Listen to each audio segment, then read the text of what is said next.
Hello and welcome to Noble Institute. Noble ઇન્સ્ટિટ્યૂટમાં તમારા સૌનું સ્વાગત છે.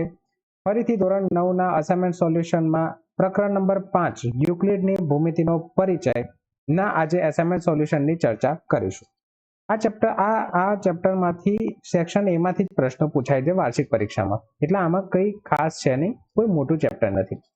શરૂઆત કરતા પહેલા તમને એ જણાવી દઈએ કે આ વખતે આપણે ગણિત અને વિજ્ઞાનની 2 આઈએમપી બુકલેટ બહાર નીકાળી હતી અને આપણી આઈએમપી બુકલેટનો રિસ્પોન્સ એકદમ ભયંકર રહ્યો છે. તમે જોઈ શકો છો કે સ્ટાન્ડર્ડ મેથેમેટિક્સમાંથી આપણી આઈએમપી બુકલેટમાંથી 73 માર્ક્સનું પૂછાયું છે. બેઝિક મેથેમેટિક્સમાં સેક્શન વાઇઝ 80 માર્ક્સના પેપરમાંથી 74 માર્ક્સનું પૂછાયું છે.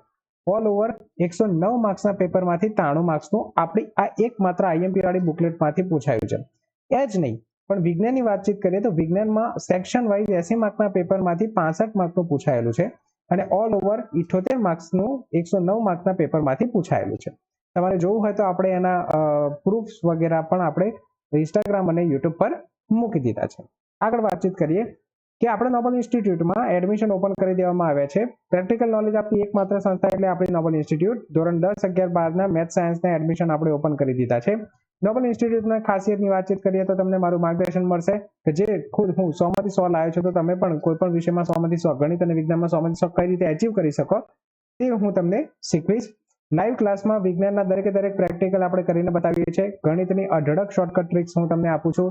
પેપર લખવાની પદ્ધતિ હું તમને સમજાવું છું કે કેવી રીતે પેપર લખીને વધારેમાં વધારે માર્ક્સ તમે અચીવ કરી શકો છો. મર્યાદિત ફી, દરેક અઠવાડિયે મૂલ્યાંકન અને સતત વાલી સંપર્કમાં રહેતી એકમાત્ર સંસ્થા એટલે નોબલ ઇન્સ્ટિટ્યૂટ. માત્ર 30 વિદ્યાર્થીઓની બેચ આ વખતે લેવાની હોવાથી વહેલા તે પહેલાના ધોરણમાં એડમિશન લઈ લેવું. આ જે નંબર આપ્યો છે, મારો નંબર આપ્યો છે, આના ઉપર ફોન કરી અથવા તો વોટ્સએપ પર મેસેજ કરીને તમારું નામ નોંધાવી દેજો. ચલો શરૂઆત કરીએ. ગણિત અસાઇનમેન્ટ સોલ્યુશન પ્રકરણ નંબર 5 યુક્લિડની ભૂમિતિનો પરિચય. શરૂઆત કરીએ કે આમાં કેવા કેવા પ્રકારના પ્રશ્નો પૂછાય છે. વિભાગ એ માંથી જ પ્રશ્ન પૂછાય છે. એક માર્ક્સ પ્રશ્ન પૂછાશે. ખરા ખોટા જોઈએ. પહેલું, યુક્લિડ એ થેલ્સનો ખ્યાતનામ વિદ્યાર્થી હતો. વિધાન ખરું કે ખોટું? તો તમને ખબર છે કે આ વિધાન કેવું છે? તદ્દન ખોટું છે. જો અમુક વસ્તુઓ તમે યાદ રાખો. થેલ્સ વિશે અમુક વસ્તુઓ તમે યાદ રાખો કે જે થેલ્સ છે, થેલ્સ એક ગ્રીક ગણિત શાસ્ત્રી હતો. ગ્રીક ગણિત શાસ્ત્રી હતો. મતલબ તમને એવું પૂછે કે થેલ્સ કયા દેશનો વતની હતો? તો ગ્રીસ દેશનો વતની હતો. થેલ્સ એ વ્યક્તિ છે કે જેમને સૌથી પહેલા જ્ઞાત સાબિતી આપી. પ્રથમ જ્ઞાત સાબિતી આપનાર.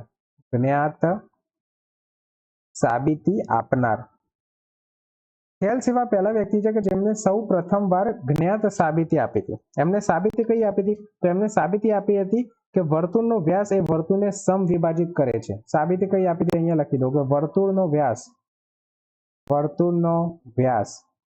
વર્તુળને સમવિભાજિત કરે છે, એટલે કે બે સરખા ભાગ કરે છે. વર્તુળનો વ્યાસ વર્તુળને સમવિભાજિત કરે છે. થેલ્સનો એક સુપ્રસિદ્ધ, અતિ પ્રસિદ્ધ અથવા તો ખ્યાતનામ વિદ્યાર્થી જે હતો એ યુક્લિડ હતો, પણ હતો પાયથાગોરસ. ખ્યાતનામ વિદ્યાર્થી અને થેલ્સના ખ્યાતનામ વિદ્યાર્થીનું નામ શું છે? પાયથાગોરસ, જેમને તમે સૌ જાણો છો. આપણે કાટકોણ ત્રિકોણમાં પાયથાગોરસના પ્રમેયનો ઉપયોગ કરીએ છીએ, બરાબર? તો થેલ્સ વિશે આટલી માહિતી તમે ખાસ યાદ રાખજો. ઓકે. યુક્લિડ વિશે તમને પૂછાય તો યુક્લિડ વિશેનું આખું ચેપ્ટર છે જે થેલ્સનો ખ્યાતનામ વિદ્યાર્થી નતો. થેલ્સના સમયમાં યુક્લિડ હતા, બરાબર? યુક્લિડ એ મૂળ ઇજિપ્તના હતા. અહીંયા લખી દઉં યુક્લિડ વિશે પણ. યુક્લિડ મૂળ એરિયા ઇજિપ્તના હતા. યુક્લિડ એ સમયના જે ખ્યાતનામ ગણિત શાસ્ત્રી થઈ ગયા કે જેમને દરેકે દરેક બધી સાબિતીઓના ગણિતનું બધું જ્ઞાન એકત્રિત કર્યું હતું. એમનો એક સુપ્રસિદ્ધ ગ્રંથ હતો જેમનું નામ હતું એલિમેન્ટ.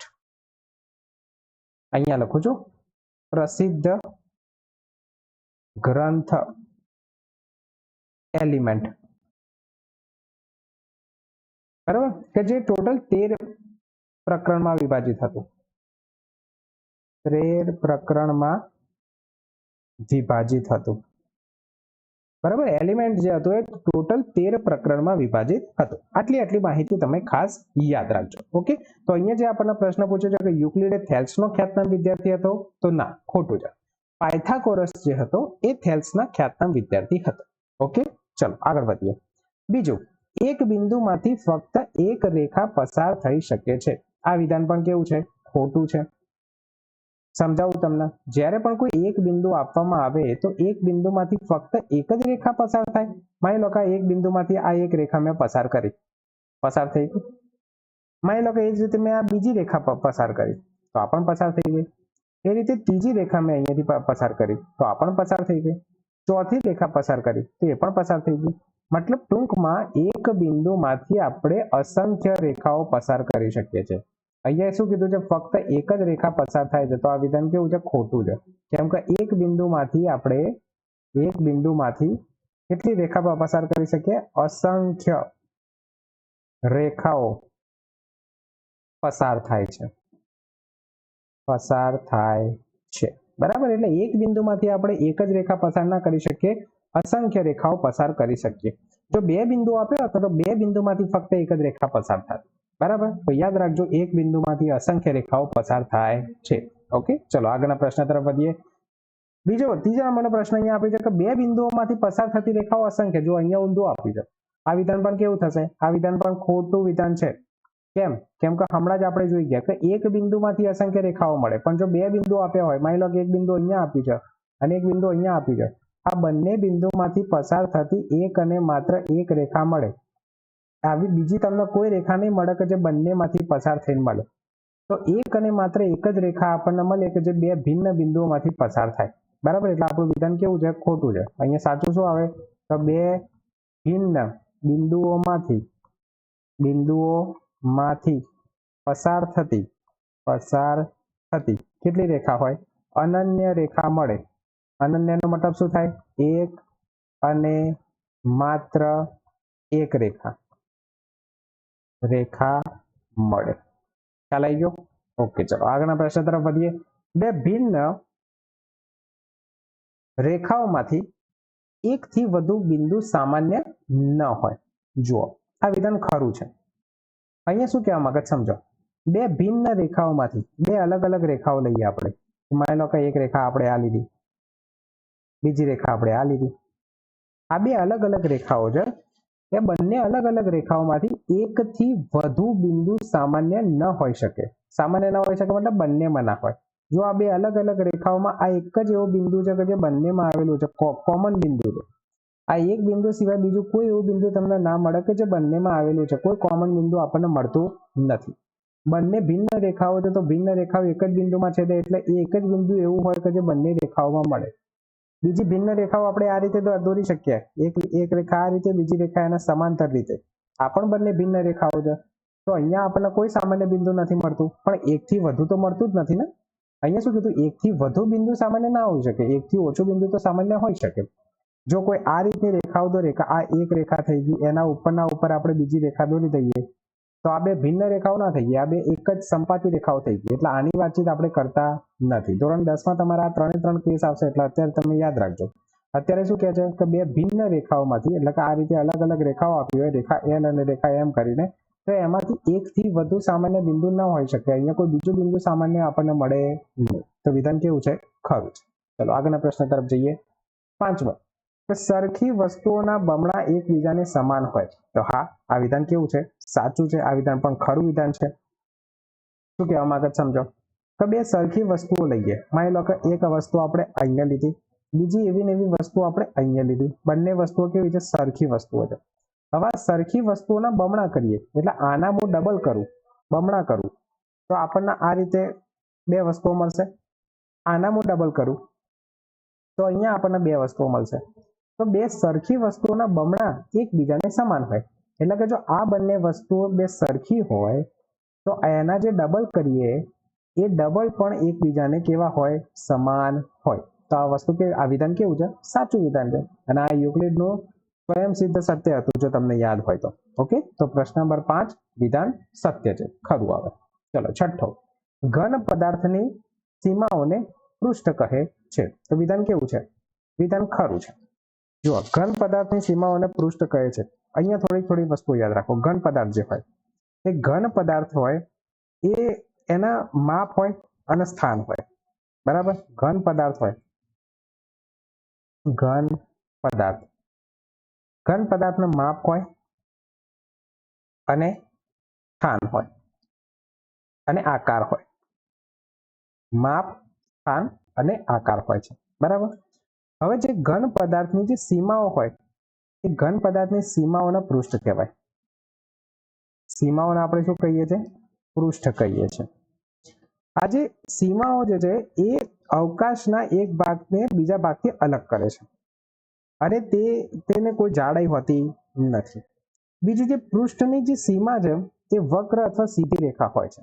અહીંયા હું લખી દઉં કે જે પૃષ્ઠની સીમા હોય, પૃષ્ઠની સીમા જે હોય એ પૃષ્ઠની સીમા વક્ર હોય અથવા સીધી રેખા હોય.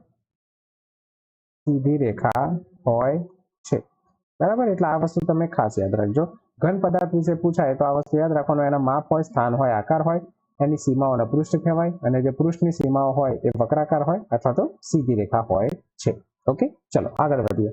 હવે એક વાક્યમાં કે શબ્દમાં કે આંકડામાં જવાબ આપવાનો છે. જોઈએ કેવા પ્રશ્ન પૂછાય. થેલ્સ કયા દેશનો વતની હતો? હમણાં જ આપણે ચર્ચા કરી થેલ્સ વિશે. થેલ્સ મૂળ ગ્રીક મેથેમેટિશિયન હતા. તો એ ગ્રીસ દેશના વતની હતા. કયા દેશના વતની હતા? ગ્રીસ દેશના વતની હતા. જુઓ, ગ્રીસ છે ને દેશ છે, ગ્રીસ દેશ છે અને એ દેશનો કોઈ નાગરિક હોય ને તો એને ગ્રીક કહેવાય. શું કહેવાય? ગ્રીક. તો આ વસ્તુ યાદ રાખજો કે કયા દેશના વતની હતા? તો ગ્રીસ દેશના વતની હતા. ચલો નેક્સ્ટ. બિંદુને કેટલા પરિમાણ હોય છે? તો આપણને ખબર છે કે બિંદુને 0 પરિમાણ હોય છે, એટલે કે કોઈ પણ પરિમાણ હોતા નથી. જો હું તમને અહીંયા કહી દઉં, જે બિંદુ હોય એને પરિમાણ હોતું નથી, એટલે કે આપણે કહીએ કે એને 0 પરિમાણ હોય. પછી જે રેખા હોય એ રેખાને 1 પરિમાણ હોય. કેટલું પરિમાણ હોય? 1 પરિમાણ હોય. પરિમાણ એટલે આપણે જે ઇંગ્લિશમાં કહીએ છીએ ડાયમેન્શન. બિંદુના કોઈ પણ પ્રકારનું ડાયમેન્શન હોતું નથી, કોઈ પરિમાણ હોતું નથી. રેખાના 1 પરિમાણ હોય છે, ઓનલી 1 ડાયમેન્શન હોય છે. પછી જે સમતલ હોય અથવા સપાટી જે હોય એ સમતલના 2 પરિમાણ હોય, એટલે કે 2 ડાયમેન્શન હોય, જેને આપણે 2D કહીએ છીએ. જેમ કે બોર્ડ થઈ ગયું, કોઈ દિવાલ થઈ ગયા, બધા સમતલ હોય એ 2D માં હોય, 2 પરિમાણ ધરાવતા હોય છે. બરાબર. અને કોઈ ઘન પદાર્થ હોય એ ઘન પદાર્થ ને 3 પરિમાણ હોય છે. 3 પરિમાણ હોય છે એટલે કોઈ પણ ઘન પદાર્થ એ 3D માં હોય. બરાબર, 3 ડાયમેન્શનમાં હોય. એટલા માટે એને આપણે ઘનને કેટલા પરિમાણ હોય છે? 3 પરિમાણ હોય છે. આટલી વસ્તુ તમારે ખાસ યાદ રાખવાની. ઓકે, ચલો આગળના પ્રશ્ન તરફ વધીએ. જો અહીંયા ત્રીજો પ્રશ્ન શું પૂછાય છે કે ઘનને કેટલા પરિમાણ હોય? તો અહીંયા આપણે હમણાં ડિસ્કસ કર્યું કે ઘનને કેટલા પરિમાણ હોય છે? તો 3 પરિમાણ હોય છે. ચલો આગળના પ્રશ્ન તરફ જઈએ. શ્રીયંત્ર, શ્રીયંત્રની અહીંયા વાતચીત કરવામાં આવી છે કે શ્રીયંત્રમાં કેટલા ઉપત્રિકોણ બને છે? તો જો આ વસ્તુ યાદ રાખજો કે શ્રીયંત્રને છે ને 43 ઉપત્રિકોણ બને છે. કેટલા ઉપત્રિકોણ બને છે? 43 ઉપત્રિકોણ બને છે. હું તમને થોડું શ્રીયંત્ર વિશે કહી દઉં કે શ્રીયંત્ર જે છે, શ્રીયંત્ર કે જેનો ઉલ્લેખ આપણને અથર્વવેદમાં કરવામાં આવ્યો હતો. અથર્વવેદમાં આજે શ્રીયંત્ર છે એ અંદરો અંદર ગૂંથાયેલા 9 સમદ્વિબાજુ ત્રિકોણનું સંયોજન છે. 9 સમદ્વિબાજુ ત્રિકોણનું સંયોજન. 9 અંદરો અંદર ગૂંથાયેલા 9 સમદ્વિબાજુ ત્રિકોણનું સંયોજન છે. બરાબર. અને 9 સમદ્વિબાજુ ત્રિકોણ એવી રીતે ગૂંથાયેલા છે કે એમાંથી કુલ 43 ઉપત્રિકોણ બને છે. કેટલા ઉપત્રિકોણો બને છે? 43 ઉપત્રિકોણો બને છે. તો શ્રીયંત્ર વિશે આટલી માહિતી તમારે ખાસ યાદ રાખવાની. સમજી ગયા? ચલો આગળની પ્રશ્ન તરફ વધીએ. સમતલને કેટલા પરિમાણ હોય? ચલો બોલાવો, તમને આવડે છે કે સમતલને કેટલા પરિમાણ હોય છે? તો સમતલને 2 પરિમાણ હોય છે. સમતલ 2D માં હોય. સમતલ યાદ આવે એટલે તમારે યાદ કરવાનું બ્લેક બોર્ડ, ગ્રીન બોર્ડ, જે તમને દિવાલ વગેરે એને 2 ડાયમેન્શન હોય, એક્સ અક્ષ અને વાય અક્ષ જો હોય છે, એના ઝેડ અક્ષ હોતી નથી. એટલે સમતલને કેટલા પરિમાણ હોય છે? તો 2 પરિમાણ હોય છે.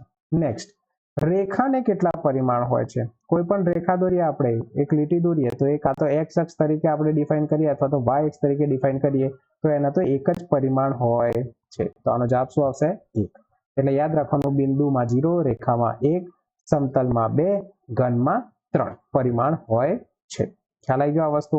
ચલો આગળ. તો બસ પ્રકરણ નંબર 5 માં આટલા જ પ્રશ્નો હતા. આટલા જ પ્રશ્નોમાંથી કોઈ પણ એક તમારે પ્રશ્ન પરીક્ષામાં જોવા મળશે. ફરીથી યાદ અપાઈ દઈએ કે આપણે નોબલ ઇન્સ્ટિટ્યૂટમાં આપણે વેકેશન બેચ માટેના અને રેગ્યુલર બેચ માટેના એડમિશન ઓપન કરી દીધા છે. ધોરણ 10, 11, 12 માટેના વેકેશન બેચની વિશેષતા હું તમને જણાવી દઉં તો ગણિત અને વિજ્ઞાનનો સંપૂર્ણ અભ્યાસક્રમ પૂર્ણ કરી દેવામાં આવશે. વિજ્ઞાનના પ્રકરણમાં આવતા દરેકે દરેક પ્રયોગોને આપણે લાઈવ કરીને બતાવીશું. એસએસસી અને એચએસસી બોર્ડ માટે વિદ્યાર્થીઓને આપણે તૈયાર કરીએ છીએ. મારી તૈયાર કરેલી આઈએમપી વાળી બુકલેટ તમને ફ્રી આપી દેવામાં આવશે. તમે જોઈ શકો છો કે આ વખતે આપણી આઈએમપી વાળી બુકલેટનો કેવો જબરજસ્ત રિસ્પોન્સ રહ્યો છે. આખા વર્ષ માટેનું ઓનલાઈન કોર્સ આપણે ફ્રી આપીશું અને મર્યાદિત 30 વિદ્યાર્થીઓની બેચ રાખવાની હોવાથી વહેલા તે પહેલાના ધોરણે એડમિશન લઈ લેજો. અહીંયા જે નંબર આપ્યો છે, નંબર મારો છે, આના પર ફોન કરીને અથવા તો તમે મેસેજ કરીને તમારું નામ નોંધાવી શકો છો. ઓકે, તો અહીંયા સુધી રાખીએ. મળીએ આપણે નેક્સ્ટ વિડીયોમાં નવા સોલ્યુશન સાથે. ત્યાં સુધી ભણતા રહો. કંઈ ના ખબર પડ્યો તો ફરીથી એક વખત વિડીયો રિવાઇન્ડ કરીને જોઈ લેજો. તમારા મિત્રોને જે આ વખતે એક્ઝામ આપવાના છે એમને આ વિડીયો શેર કરજો.